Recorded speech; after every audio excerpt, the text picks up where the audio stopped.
திருமறை நேரம் Bible Hour presented by the National Bible College. கிறிஸ்துவின் சபையார் உங்களை வாழ்த்துகிறார்கள். வாழ்த்துக்கள். திருமறை நேரம் நேயர்களே, இயேசு கிறிஸ்துவின் இனிய நாமத்திலே உங்கள் யாவரையும் இந்த கிறிஸ்தவ விழிப்புணர்வு நிகழ்ச்சிக்கு அன்போடு கூட வரவேற்கிறோம். பிரியமானவர்களே, இப்பொழுது நாம் கேட்டுக்கொண்டிருக்கிற செய்தியில் இன்னைக்கு ஒரு முக்கியமான ஒரு தனி நபரை பற்றி பார்க்க போகிறோம். மோசே என்கிற ஒரு மனிதர் இல்லையா? இந்த மோசே என்கிற ஒரு மனிதரை பற்றி நாம் நிறைய விஷயங்கள் தெரிஞ்சு வச்சிருக்கலாம். அந்த மோசே அவருடைய வாழ்க்கையை 3 பிரிவாக நாம் பிரிக்கிறதா இருந்தால் 40 வருஷங்களாக பிரிச்சிடலாம். முதல் 40, இரண்டாவது 40, மூன்றாவது 40ன்ற மாதிரி. இந்த முதல் 40 வருஷம் சொல்லப்போனால் அவர் குழந்தையாக இருந்து பிறகு அந்த அரண்மனைக்கு போயிட்டார். தேவனுடைய திட்டத்தின்படியாக அங்கே கலைகளை கற்றுக்கொண்டார், பல வித்தைகளை கற்றுக்கொண்டார், ராஜபோகமான ஒரு வாழ்க்கையில் ஒரு அரச வாழ்க்கையை அவர் வாழ்ந்தார். அதில் அவர் வளர்ந்தது ஒரு சரீர பிரகாரமான ஒரு பெரிய ஒரு போர் வீரனை போல அவர் வளர்ந்திருக்கலாம். அப்படிப்பட்டதான பயிற்சிகளிலே அவர் அங்கே வளர்ந்திருக்கிறார். ஆனால் ஒரு கொலைக்காரனாக அங்கிருந்து ஓடி வெளியில் வந்துடுறார்.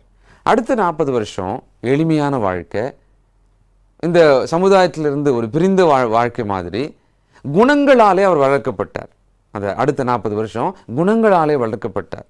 அதனால தான் தேவன் அவரை இஸ்ரவேல் ஜனத்தை வழிநடத்தி கொண்டு போகணும், எகிப்திலிருந்து வெளியே கொண்டு போகணும் அப்படின்னு சொல்லும் பொழுது அங்கே மோசையை பற்றி ஒரு விஷயம் சொல்கிறார். என்னாகமம் 12வது அதிகாரம் 3வது வசனத்தில், மோசையானவன் பூமியில் உள்ள சகல மனிதரிலும் மிகுந்த சாந்த குணமுள்ளவனாயிருந்தான் அப்படின்னு வாசிக்கிறோம். பார்த்தீங்களா? நாம கூட தேவனுடைய திட்டத்துக்குள் தேவனுடைய வழியிலே நடக்கும் பொழுது இதுவரைக்கும் நாம் எதிலெல்லாம் வளர்ந்துருக்கிறோம் அப்படின்றதுக்கு அப்பால குணங்களில் தேவ சாயலில் இல்லை பிதா சர்க்குணராக இருக்கிறது போல நாம் அதில் வளரணுன்றதன் மேலே நாம் இனி கவனமாக இருக்க வேண்டியது அவசியம். அது நம்முடைய அடுத்த சந்ததிக்கு ஒரு முன்னுதாரணமாக இருக்கும். தேவன் இவ்விதமாக மோசையை தெரிந்து கொண்டு இஸ்ரவேல் ஜனங்களை வழிநடத்தி கொண்டு வருகிறார். செய்தியை நாம் கவனிக்கலாம். இந்த நாளை நம்முடைய செய்தியாளர் தேசிய வேதாகம கல்லூரியினுடைய கல்வித்துறை தலைவர் டாக்டர் பீட்டர் சாலமன் ஐயா அவர்கள். வணக்கம். திருமறை நேர நேயர்களே, அற்புதமான இந்த காலை வேளையில் என்னுடைய நெஞ்சார்ந்த வாழ்த்துதலையும் ஆசீர்வாதங்களையும் உங்களுக்கு நான் தெரிவித்துக் கொள்கிறேன். இந்த வான்வழி வகுப்பில் மூலமாக ஒரு புதிய தொடரை நீங்கள் கேட்டு வருகிறீர்கள். பேக் டு பைபிள், திருமறைக்கு திரும்புவோம் என்ற தலைப்பில் ஆதியாகமம் முதற்கொண்டு நாம் செய்தியை கேட்டு வருகிறோம். யாத்திரையாகம புத்தகத்தை நாம் திறந்து படிக்கும்போது 70 பேராக எகிப்துக்கு போன இஸ்ரவேலர்கள் ஏறக்குறைய ஆண்கள் மட்டுமே 6 லட்சம் பேராக மாறியிருந்தார்கள். இந்த தகவலை யாத்திரையாகமும் 12வது அதிகாரம் 37வது வசனத்தில் நாம் படிக்கிறோம். அந்த 6 லட்சம் பேரில் ஒரு புதிய மனிதனை தேவன் நமக்கு காண்பிக்கிறார். இந்த மனிதனை பற்றிய தகவல்கள் நமக்கு ரொம்ப ஆச்சரியமாக இருக்கிறது. யாத்திரையாகும் 2ஆம் அதிகாரத்தில் மோசையினுடைய பிறப்பு வளர்ப்பு என்று அழகாக பேசப்பட்டிருக்கிறது. 2ஆம் அதிகாரம் முதல் சில வசனங்களை படிக்கும்போது மோசையினுடைய பெற்றோர்கள் அவன் அழகான ஒரு பிள்ளை என்று கண்டு விசுவாசம் உள்ளவர்களாய் 3 மாதம் அந்த குழந்தையை ஒளித்து வைத்தார்களாம். காரணம் என்னன்னா, அந்த நாட்களில் பார்வோன் ஒரு சட்டம் போட்டிருந்தான். ஆண் குழந்தைகளை பிறந்தவுடனே கொன்று அதை நதியிலே வீச வேண்டும். ஆனாலும் கூட பெற்றோர்கள் ராஜாவுக்கு பயப்படாமல் 3 மாதம் ஒளித்து வைத்தார்கள். பிறகு அந்த குழந்தையை ஒரு நாணற் பேழையில் வைத்து தண்ணீரில் விட்டு விட்டார்கள். அங்கே பார்வோனுடைய மகள் குளிக்க வருகிறாள். அந்த இளவரசி அந்த குழந்தையை கண்டு இரக்கமுற்றாள். அது எபிரேய குழந்தை என்று அவளுக்கு நன்றாக தெரிந்திருந்தும் அந்த குழந்தையை காப்பாற்ற தேவன் அவளுடைய இருதயத்தில் ஒரு இரக்கத்தை உண்டாக்கினார். அதாவது பார்வோனுடைய மனதில் இருந்த வெறுப்புக்கும் எதிர்ப்புக்கும் நேர் எதிரடியாக பார்வோனுடைய குமாரத்தி மன உருக்கம் உள்ளவளாய் மாறினாள். இது தேவனுடைய திட்டம். அது மாத்திரம் இல்லை, இந்த மோசையை பால் கொடுத்து வளர்ப்பதற்கு அவனுடைய சகோதரி போய் சொந்த தாயே கொண்டு வந்து அவனுக்கு உதவியாக விட்டாள். காரணம், அந்த குழந்தை வளர வேண்டும். ஆக மோசையானவன் ஒரு குறிப்பிட்ட காலம் வரைக்கும் இஸ்ரவேலிலே தேவன் ஒருவர் உண்டு என்று அறிந்திருந்த அந்த தாய் தகப்பனுடைய மடியில வளருகிறார். அவர் 8வது நாளில் விருத்த சேதனம் பண்ணப்பட்டதினால்தான் பார்த்த உடனே இது எபிரேய குழந்தை என்று அந்த இளவரசி கூறுகிறார். இப்படி சொந்த தாயினுடைய பாலை பருகி தேவனுடைய வார்த்தைகளை கேட்டுக்கொண்டு வளர்ந்த அந்த சிறு பையன் பிறகு பார்வோனுடைய அரண்மனையில் ஒரு இளவரசனாக அவன் எல்லா காரியங்களிலும் வளர்க்கப்படுகிறான். அப்போஸ்தலர் நடபடிகள் 7வது அதிகாரம் 22ஆம் வசனத்தில் வாசிக்கிறோம், மோசே சகல ஞானத்திலும் வித்தைகளிலும் சகல விதமான விஷயங்களிலும் அற்புதமான தேர்ச்சி அடைந்த மனிதனாக கற்பிக்கப்பட்டு வளர்ந்தான் என்று நாம் படிக்கிறோம். இந்த மோசேக்கு மோசஸ் என்ற அந்த பெயரையே அவனுடைய பெற்றோர்கள் வைக்கவில்லை. அந்த வளர்ப்பு தாயாகிய பார்வோனுடைய குமார்த்தி தான் அதை வச்சா. அதுக்கு என்ன அர்த்தம்ன்றது பார்ப்போம். 2ஆம் அதிகாரம் 10வது வசனம், பிள்ளை பெரிதான போது அவள் அதை பார்வோனுடைய குமார்த்தின் இடத்தில் கொண்டு போய்விட்டாள். அவளுக்கு அவன் குமாரனானான். அவள் அவனை, கவனிங்கள், பேனால் அடிக்கோடிடுங்கள், ஜலத்தினின்று எடுத்தேன் என்று சொல்லி அவனுக்கு மோசே என்று பெயரிட்டாள். பிரியமானவர்களே, மோசே என்ற அந்த வார்த்தைக்கு ஜலத்திலிருந்து எடுத்தவன். இன்றைக்கும் ஒரு கிறிஸ்தவன் தன்னுடைய பாவங்களை கழுவத்தக்கதாக ஜலத்திலிருந்து எடுக்கப்படுகிறான். அதான் ஞானஸ்தானம். மோசே விதமாக பார்வோனுடைய குமார்த்தியின் கரத்தில் வளர்ந்திருந்தாலும் அவனுடைய இருதயத்தில் தேவனும் அவருடைய உடன்படிக்கையை பெற்ற இஸ்ரவேலர்களும் எப்போதும் நினைவில் இருந்தார்கள். யாத்திரையாகமும் 2வது அதிகாரம் 25வது வசனம், தேவன் இஸ்ரவேல் புத்திரரை கண்ணோக்கினார், தேவன் அவர்களை நினைத்து அருளினார். இந்த இடத்துல தேவன் 6 லட்சம் இஸ்ரவேலர்களை மட்டும் நினைத்தருள, அதுக்குள்ள இருந்த விசேஷமான மோசையை கூட அவர் நினைத்தருளினார். ஏனென்றால் மோசே பார்வோனுடைய அரண்மனையில் சகல வித்தையும் ஞானமும் அறிந்த ஒரு மனிதனாக வளர்ச்சி அடைந்து தேவனுடைய வேலைக்கென்று அவன் ஆயத்தப்பட்டிருந்தான். அவருடைய சித்தம் செய்வதற்கு அவன் ஆயத்தமாக இருக்கிறான். அந்த ஒரு காலகட்டத்தில் தான் மோசே தனக்கும் இஸ்ரவேலுக்கும் உள்ள உறவை பகிரங்கமாக அறிக்கும்படியான ஒரு வேலை அவனுக்கு வந்தது. யாத்திரையாகவும் 2ஆம் அதிகாரம் 13வது வசனம், அவன் மறுநாளிலே வெளியே போன போது எபிரேய மனுஷர் 2 சண்டை பண்ணி கொண்டிருந்தார்கள். அப்பொழுது அவன் அநியாயம் செய்கிறவனை நோக்கி, நீ உன் தோழனை அடிக்கிறது என்ன என்று கேட்டான். அதற்கு அவன், எங்கள் மேல் உன்னை அதிகாரியாகவும் நியாயாதிபதியாகவும் ஏற்படுத்தினவன் யார்? நீ எகிப்தனை கொன்று போட்டது போல என்னையும் கொன்று போட நினைக்கிறாயோ என்றான். அப்பொழுது மோசே, காரியம் நிச்சயமாய் வெளிப்பட்டது என்று பயந்தான்.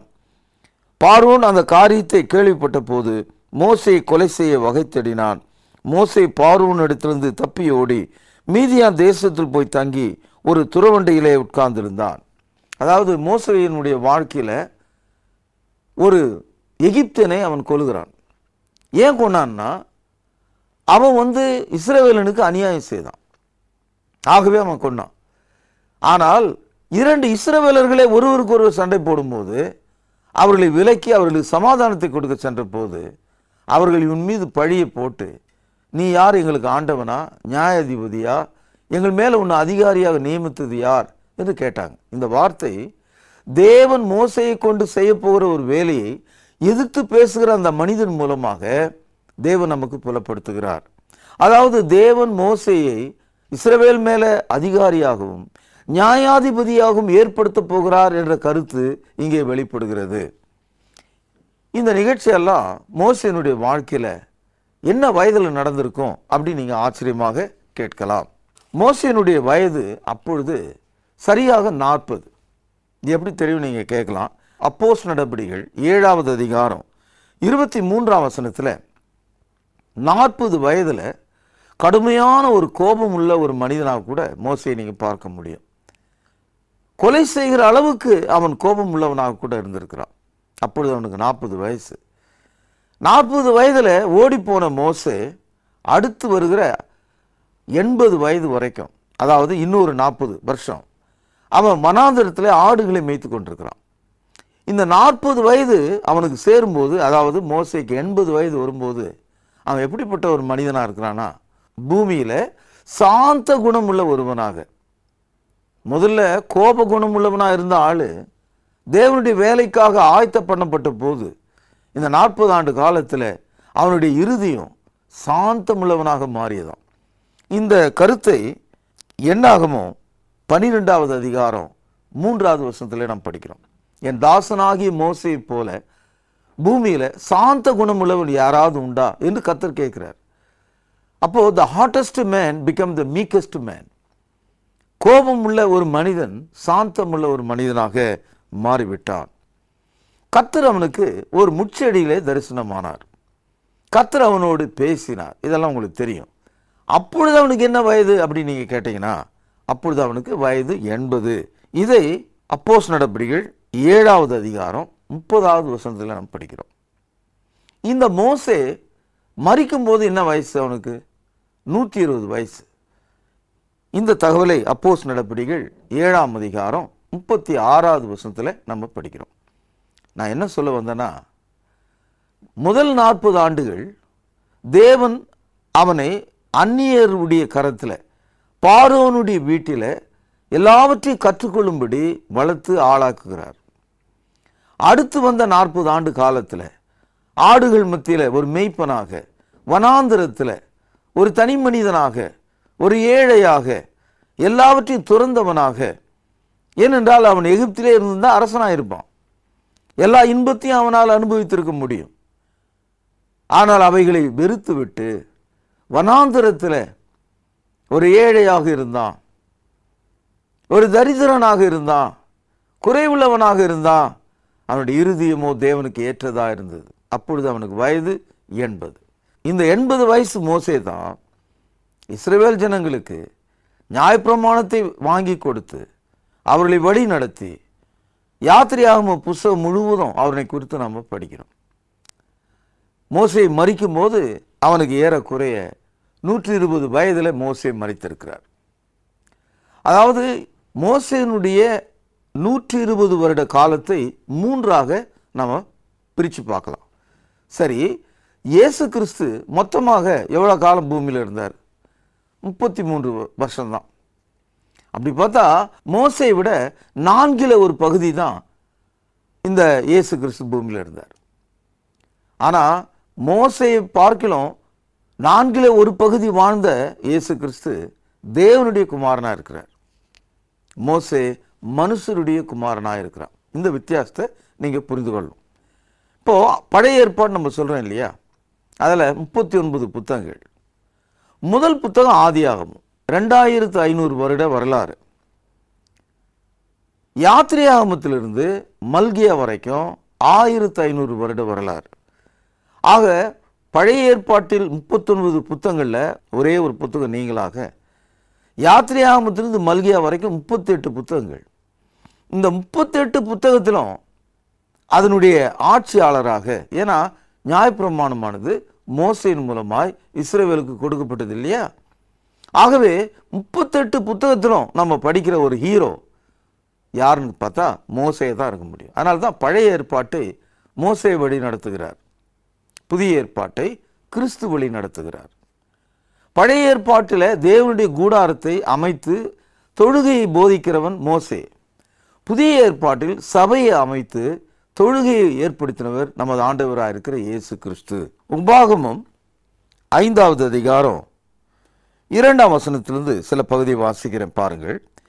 நம்முடைய தேவனாகிய கர்த்தர் ஓரேபிலே நம்மோடு உடன்படிக்கை பண்ணினார். அந்த உடன்படிக்கையை கர்த்தர் நம்முடைய பிதாக்களுடன் பண்ணாமல் இந்நாளிலே இங்கே உயிரோடு இருக்கிற நம் எல்லோரோடும் பண்ணினார். கர்த்தர் மலையிலே அக்னியின் நடுவிலிருந்து முகமுகமாக உங்களோடு பேசினார். கர்த்தருடைய வார்த்தையை உங்களுக்கு அறிவிக்கும்படி கவனிங்கள். அக்காலத்திலே நான் கர்த்தருக்கும் உங்களுக்கும் நடுவாக நின்றேன். நீங்கள் அக்னிக்கு பயந்து மலையில் ஏறாமல் இருந்தீர்கள். அப்பொழுது அவர் சொன்னது என்னவென்றால், ஆக மோசேயானவன் இஸ்ரவேலருக்கு தான் யார் என்று சொல்கிறான். அதாவது இஸ்ரவேலுக்கும் ஜீவனுள்ள தேவனாகி தகப்பனுக்கும் இடையிலே நின்ற மனிதன் நான், கடவுளுக்கும் மனிதனுக்கு இடையிலே நான் நின்றேன் என்று சொல்கிறார். அது மாத்திரம் இல்லை, ஆதியாகமம் நம்ம சொல்றோம் இல்லையா, அதான் பிதாக்களின் காலம். அந்த காலத்தில் நியாயப்பிரமாணம் அவர்களுக்கு கொடுக்கப்படல. ஏன்னா ஆபிரகாம், ஈசாக்கு, யாக்கோபு நியாயப்பிரமாணத்தை பெற்றுக்கொள்ளவில்லை. யார் பெற்றுக்கொண்டார்கள்? ஆபிரகாமினுடைய சந்ததி, அதாவது எகிப்திலிருந்து புறப்பட்டார்களே அந்த மக்கள். இந்த மக்கள் யாக்கோபிலிருந்து 400 ஆண்டு காலத்துக்கு பிறகு வாழ்கிற மக்கள், 4வது சந்ததி. இந்த மக்களுக்கு தான் மோசே ஓரேப் மலையில அந்த நியாயப்பிரமாணத்தை வாங்கி கொடுத்தார். இதிலிருந்து நமக்கு மோசே நியாயப்பிரமாணத்தை வாங்கி கொடுத்தவர் என்று நமக்கு தெரிகிறது. 2 கொரிந்தியர் 3வது அதிகாரம் 6வது வசனத்திலிருந்து சில பகுதியை நம்ம வாசிக்கலாம். புது உடன்படிக்கையின் ஊழியக்காரராக இருக்கும்படி அவரே எங்களை தகுதி உள்ளவராக்கினார். அந்த உடன்படிக்கை, பேனால் அடிக்கோடிடுங்கள், எழுத்துக்குரியதாயிராமல் ஆவிக்குரியதாக இருக்கிறது. எழுத்து கொள்ளுகிறது, ஆவியோ உயிர்ப்பிக்கிறது. பழைய ஏற்பாடு பழைய உடன்படிக்கை, புதிய ஏற்பாடு புதிய உடன்படிக்கை. பழைய உடன்படிக்கை கை எழுத்தாக இருக்குதாம். எழுத்து கொல்லுகிறது. பழைய ஏற்பாடு எந்த ஒரு மனிதனை ரட்சிக்க முடியல, எந்த ஒரு பாவியும் மன்னிக்க முடியல, மாறாக பாவிகள் கொலை செய்யப்பட்டாங்க. ஆகவே எழுத்து கொல்லுகிறது. ஆனால் புது உடன்படிக்கை ஆவியாக இருக்கிறதுனால அது நம்மை உயிர்ப்பிக்கிறது. இந்த வித்தியாசத்தை நீங்க பாருங்க. அடுத்தது 7ஆம் வசனம் பாருங்கள். எழுத்துகளினால் எழுதப்பட்டு கற்களில் பதிந்திருந்த மரணத்துக்கு ஏதுவான ஊழியத்தை செய்த மோசேயினுடைய முகத்திலுள்ள மகிமை பிரகாசம் உண்டானபடியால் இஸ்ரவேல் புத்திரர் அவன் முகத்தை நோக்கி பார்க்க கூடாமல் இருந்தது. இந்த வசனத்துல மரணத்துக்கு ஏதுவான ஊழியம், பழைய ஏற்பாட்டை மினிஸ்ட்ரி ஆஃப் டெத், மரணத்துக்கு ஏதுவான ஊழியம் என்று வேதாகம் அழைக்கிறது. மரணத்துக்கு ஏதுவான ஊழியத்தை செய்த மோசேயினுடைய முகமே அவ்வளவு பிரகாசமா இருந்தா, கிறிஸ்துவுக்குள்ளே ஜீவனுக்கு ஏதுவான ஊழியத்தை பெறுகிற நாம் எப்படி இருப்போம் தெரிந்து கொள்ளுங்கள். 8வது வசனம், ஒழிந்து போகிற மகிமையுடைய அந்த ஊழியம் அப்படிப்பட்ட மகிமை உள்ளதா இருந்தால் ஆவிக்குரிய ஊழியம் எவ்வளவு அதிக மகிமுள்ளதா இருக்கும். பழைய ஏற்பாடு முடிவு பெறுகிறது, ஒழிந்து போகக்கூடியது. இயேசு கிறிஸ்து அதனுடைய முடிவாக இருக்கிறார் என்று ரோமர் 10வது அதிகாரம் 4வது வசனத்தில் வாசிக்கிறோம். நியாயப்பிரமாணத்தை விசுவாசிக்கிற எவனுக்கும் கிறிஸ்துவானவர் முடிவாக இருக்கிறார். ஏனென்றால் கிறிஸ்து நியாயப்பிரமாணத்தை நிறைவேற்றி நமக்கு புதிய உடன்படிக்கையை நமக்கு தருகிறார். ஆகவே கிறிஸ்து வரைக்கும் தான் அந்த பழைய ஏற்பாடு. அதாவது மோசேயிலிருந்து இயேசு கிறிஸ்து வரைக்கும் 1500 வருடங்கள் இந்த பழைய ஏற்பாடு செயலில் இருந்தது. இப்பொழுது 9வது வசனம், ஆக்கினை தீர்ப்பு கொடுக்கும் ஊழியம் மகிமை உள்ளதாக இருந்தால் நீதியை கொடுக்கும் ஊழியம் அதிக மகிமை உள்ளதாக இருக்குமே. பழைய ஏற்பாடு எல்லா குற்றச்சாட்டுகளையும் கொடுக்கக்கூடியதாக இருந்தது. அதை நீங்கள் பார்த்தீங்கன்னா செய்யாதே, நம்ம செய்கிறவங்களா இருக்கிறோம். அப்போ அது என்ன செய்யுது? ஆக்கினை தீர்ப்பு நமக்கு கொடுக்கிறது. ஆனால் நீதியை கொடுக்கிற ஒரு பிரமாணமாக புதிய ஏற்பாடு இயேசு கிறிஸ்து மூலமாய் வந்தது. பிரியமானவர்களே, மோசேக்கும் இயேசு கிறிஸ்துவுக்கும் பழைய ஏற்பாட்டுக்கும் புதிய ஏற்பாட்டுக்கும் என்ன வேறுபாடு என்பதை இன்றைக்கு நாம் பார்த்தோம். அது மாத்திரம் இல்லை, மோசேக்கும் கிறிஸ்துக்கும் நேரடியாக ஏதாவது தொடர்பு அல்லது வித்தியாசம் இருக்குதா அப்படின்னு நீங்க பார்த்தீங்கன்னா, எபிரேயர் 3வது அதிகாரம் 2ஆம் வசனம், மோசே தேவனுடைய வீட்டிலே எங்கும் உண்மையுள்ளவனாய் இருந்தது போல இவரும் தம்மை ஏற்படுத்தினவருக்கு உண்மையுள்ளவராய் இருக்கிறார். மோசே அமைத்த கூடாரமானது 3 பகுதிகளை உடையது. முதல் பகுதி பலிகளை செலுத்தக்கூடிய பலிப்பிடம் நிறைந்த பகுதி. 2வது பகுதி பரிசு ஸ்தலம் என்று அழைக்கப்படும், அங்கே குத்து விளக்கும் இஸ்ரவேலர்களை நினைவு கூற செய்கிற அப்பங்கள் அடுக்கப்பட்ட மேசை இருந்தது. 3வது பகுதி மகாபரிசு ஸ்தலம் என்று சொல்லப்பட்டது, அங்கே உடன்படிக்கை பெட்டி இருந்தது. இவைகளுக்குள்ள ஆசாரியன் ஆட்டுக்குட்டியின் இரத்தத்தினாலே ஆண்டுக்கு ஒரு முறை சென்று அங்கே தேவனை மகிமைப்படுத்தி கொண்டிருந்தான். இந்த கூடார வேலையில மோசே உண்மையுள்ளவராக இருந்தாராம் தேவனுடைய வீட்டில். இன்னைக்கு தேவனுடைய வீடா இருக்கிற சபையில கிறிஸ்து தலையாக இருந்து உண்மையுள்ளவராக இருக்கிறார். 5வது வசனம், சொல்லப்பட போகிற காரியங்களுக்கு சாட்சியாக மோசே பணிவிடைக்காரனாய் அவருடைய வீட்டிலே உண்மையுள்ளவனாய் இருந்தான். கிறிஸ்துவோ அவருடைய வீட்டிற்கு மேற்பட்டவரான குமாரனாக உண்மையுள்ளவராய் இருக்கிறார். நம்பிக்கையினாலே உண்டாகும் தைரியத்தையும் மேன்மை பாராட்டுதலையும் முடிவு பரிந்தும் உறுதியாய் பற்றி கொண்டிருப்போமாகில் நாமே அவருடைய வீடாயிருப்போம். இந்த இடத்துல இயேசு கிறிஸ்துக்கும் மோசேக்கும் என்ன வேறுபாடுன்னு சொல்றார். மோசே தேவனுடைய வீட்டில் உண்மையாக தான் இருந்தார், ஆனால் வேலைக்காரனாக இருந்தார். ஆனால் இயேசு கிறிஸ்துவோ அந்த வீட்டினுடைய எஜமானனாக இருக்கிறாரு. எவ்வளோ வேறுபாடு! ஆக மோசேக்கும் இயேசு கிறிஸ்துக்கும் ஏணி வைத்தாலும் எட்டாது. பிரியமானவர்களே, இந்த மோசையை கொண்டுதான் இஸ்ரவேல் ஜனங்களை தேவன் புறப்பட செய்தார். இந்த மோசே அதற்காக தேவனால் ஆயத்தம் பண்ணப்பட்டவனாயிருந்தான். இந்த மோசையும் கூட தேவனுடைய சித்தம் செய்வதற்காக எகிப்திலே சந்தோஷங்களை அனுபவிப்பதை பார்க்கிலும் தேவனோடும் அவருடைய ஜனங்களோடும் துன்பத்தை அனுபவிக்க தெரிந்து கொண்டான் என்று படிக்கிறோம். நல்லது நேயர்களே, நாளை நாம் இன்னொரு செய்தியோட இந்த பேக் டு பைபிளில் நாம் படிக்க இருக்கிறோம். காலையில் நேரப்படி எழுந்திருங்கள், மற்றவர்களுக்கு சொல்லுங்கள், உங்கள் போதர் இடத்தில் இதை பேசுங்கள், மற்றவர்களுக்கு இந்த நிகழ்ச்சியை பற்றி நினைவு கூற செய்யுங்கள். பிரார்த்தனை செய்வோம். மகா பரிசுத்த நிறைந்த எங்கள் அன்பான தகப்பனே, மோசே எங்களுக்கு வாங்கி கொடுத்த இந்த பழைய ஏற்பாடு, அதில் உள்ள சகல காரியங்களையும் இயேசு எங்களுக்கு எவ்விதமாக நிறைவேற்றி விடுதலையின் பிரமாணம், புது உடன்படிக்கையை, ஆவியின் பிரமாணம் எங்களை ஆசீர்வதிக்கும்படி கொடுத்ததற்காக தோத்திரம். இயேசுவின் பரிசுத்தமுள்ள நாமத்திலே ஜெபத்தை கேட்டருளும் ஜீவனுள்ள எங்கள் நல்ல பிதாவே, ஆமென். ஆண்டவராகிய இயேசு கிறிஸ்துவின் இனிய நாமத்திலே திருமறை நேர நேயர்களுக்கு காலை வாழ்த்துக்கள். பிரியமானவர்களே, இந்த நிகழ்ச்சியெல்லாம் பார்த்து குறிப்புகளை எடுத்துக்கொண்டு வருகிறீர்கள். உங்களை நாங்கள் பாராட்டுகிறோம். ஏராளமான கருத்துக்களை நேரடியாகவும் தொலைபேசியின் வழியாகவும் கடிதங்கள் மூலமாக நீங்கள் கொடுத்து கொண்டு வருகிறீர்கள். உங்களை நாங்கள் பாராட்டுகிறோம். பிரியமானவர்களே, ஒவ்வொரு செய்தியை நீங்கள் கேட்கும் பொழுது உங்களுடைய ரட்சிப்பை நீங்கள் சீர்தூக்கி பார்க்க வேண்டும். நீங்கள் சரியான சத்தியத்துக்குள் இருக்கிறீர்களா என்று நீங்கள் ஆராய்ந்து பார்க்க வேண்டும். அதுதான் இந்த திருமறை நேரத்தினுடைய நோக்கமாக இருக்கிறது. பிரியமானவர்களே, நீங்கள் ஏற்கனவே முடிவு செய்திருக்கலாம், ஆனால் எப்படி ஞானஸ்நானம் பெறுவது என்று யோசித்துக் கொண்டிருக்கலாம். நீங்கள் இருக்கிற இடத்திற்கு வந்து உங்களுக்கு உதவி செய்ய காத்திருக்கிறோம். நீங்கள் தொடர்பு கொள்ளுங்கள். இந்த நாளிலே இஸ்ரவேல் மக்கள் எகிப்தில் எப்படி இருந்தார்கள், மோசேயானவனை தேவன் அனுப்பி எப்படியாக அவர்களை விடுதலை செய்தார் என்று நீங்கள் பார்த்தீர்கள். இன்று நீங்கள் கேட்ட செய்தியிலிருந்து உங்களுக்கான பரிசு கேள்வி இதுதான். மோசேயினுடைய 40 ஆண்டுகளை பற்றி விவரங்களை எழுதுங்கள். கேள்வியை மீண்டும் சொல்கிறேன், எழுதிக் கொள்ளுங்கள்.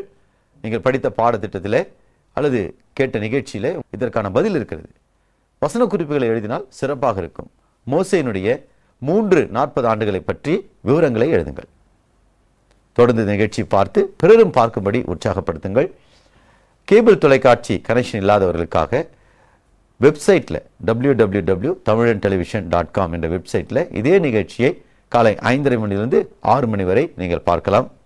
வெளியூரிலும் வெளிநாட்டிலும் இருக்கிற உங்கள் நண்பர்களுக்கு இந்த நிகழ்ச்சியை பார்க்கும்படி இந்த வெப்சைட் முகவரியை கொடுக்கும்படி உங்களை உற்சாகப்படுத்துகிறோம். தொடர்ந்து நிகழ்ச்சியை பாருங்கள். தேவன் உங்களை ஆசீர்வதிப்பார். தேவ கிருபையும் சமாதானமும் இந்த நாள் முழுவதும் உங்கள் அனைவரோடும் இருப்பதாக.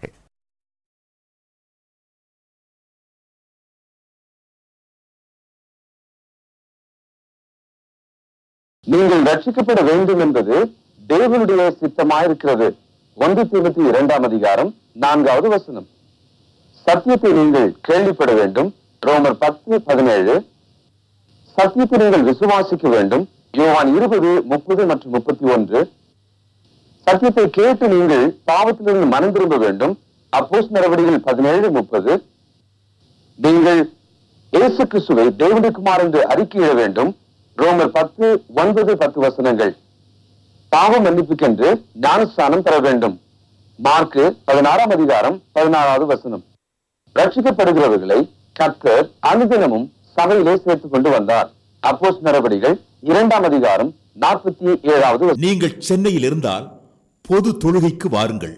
கிறிஸ்துவின் சபை 29A சர்ச் தெரு, குமரநகர், வில்லிவாக்கம், முதல் ரயில்வே கேட் அருகில், சென்னை 82. தொழுகை நேரம் ஞாயிறு காலை 8 மணிக்கும் ஞாயிறு மாலை 6 மணிக்கும். தொடர்புக்கு செல்போன் 9385500882 மற்றும் 9385500883. தொடர்பு கொள்ள வேண்டிய முகவரி: திருமறை நேரம் 58 சர்ச் தெரு, குமரநகர், சென்னை 6,82,000. தொலைபேசி எண் 044255008882. செல்போன் 9385500882.